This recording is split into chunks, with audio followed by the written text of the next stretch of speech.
Pain heals. Chicks dig scars. Glory lasts forever. Welcome back to the channel. Appreciate you being here. Thanks for all your support. We're having a fantastic day. Shout out to the 19. Hey, I wanted to go over a little bit of who is going to make the fever, but not in terms of so far what I've seen with evaluation, but just in the reality of contracts and salary cap number and all of that. So I went and did some digging, and please correct me if I'm wrong on any of these. Some of these WNBA contracts and the way they're structured are just bizarre, and I would find conflicting things at times, and went with the best sources that I could. So let us dig in. Here is what I have right now. The salary cap for the WNBA in 2025, 1.463 million, 200,000.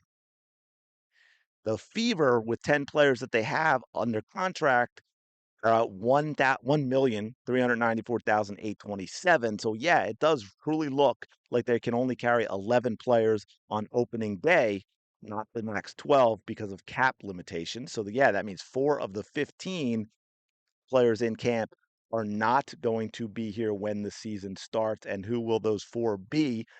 By the way, the league minimum is 66,070 for players with 0 to 2 years of service, and 75,000 for those with 3+ years, which plays in because salary cap wise, they're only about what, 66, 67,000 under it.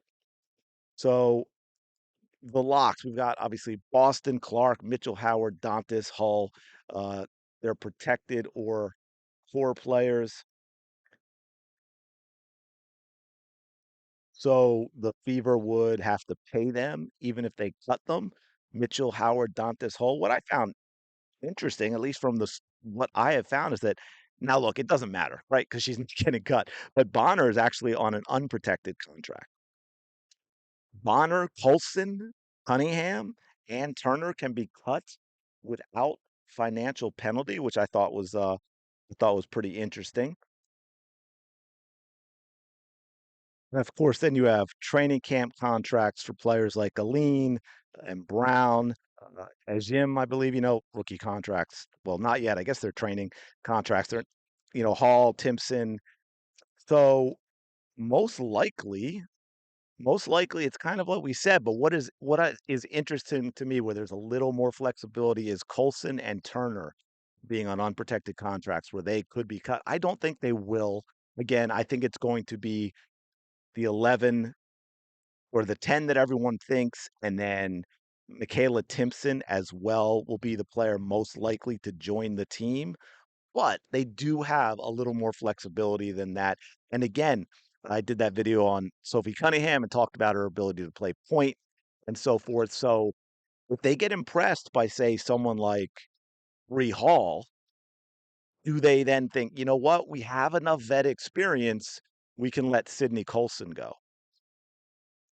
Not saying they will, but that is the option. But, other than that, they really are pretty much looking at adding one player to the 10, everyone expects to be there. The likely locks look to be Aaliyah Boston, Caitlin Clark, Kelsey Mitchell, Natasha Howard, Demiris Dantas, by the way, also on a protected contract, right? Like she would count against the cap. Okay. Hull, Bonner, Cunningham, Sydney Colson, Turner. Those are most likely the 10. Again, some with unprotected contracts that I didn't realize. Bonner and Cunningham, but come on, they're on the team. But Colson and Turner, I lean to them being on the team because they've been talking so much about vet leadership. Although this team's actually kind of old now, but so I expect that they will make it. But if someone impresses enough in camp, like for me, Colson, if someone like Lee Hall impresses enough, or say Aline, who's another center, another big body, impresses enough, and go, hey, Sophie Cunningham can play point guard if we need her. Um, she's not going to get so many minutes that we can't direct some of them to backup point guard.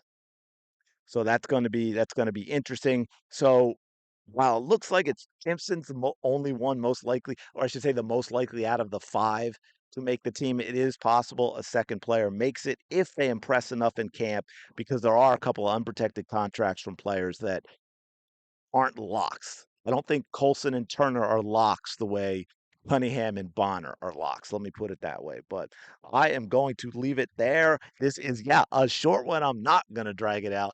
But let me know your thoughts on all this in the comments below. Do you think, here's my big question. Do you think if they impress enough, one of those five we talked about, Jim, Aline, Timpson, Hall, and I just blanked. There was one more, right? Oh my goodness. Anyway, if another one of them impress enough, can you see the Fever letting go of Colson or Turner? Let me know in the comments below. Appreciate you checking out this video as always. Don't forget to like, comment, and subscribe. We just passed 11,700. We're on the road to 12,000. I know we can do it. Hey, I'm expecting it to take off again. Now we're getting into the season, okay? It's been a long off season. I'll go have the day you deserve, and I will talk to you later.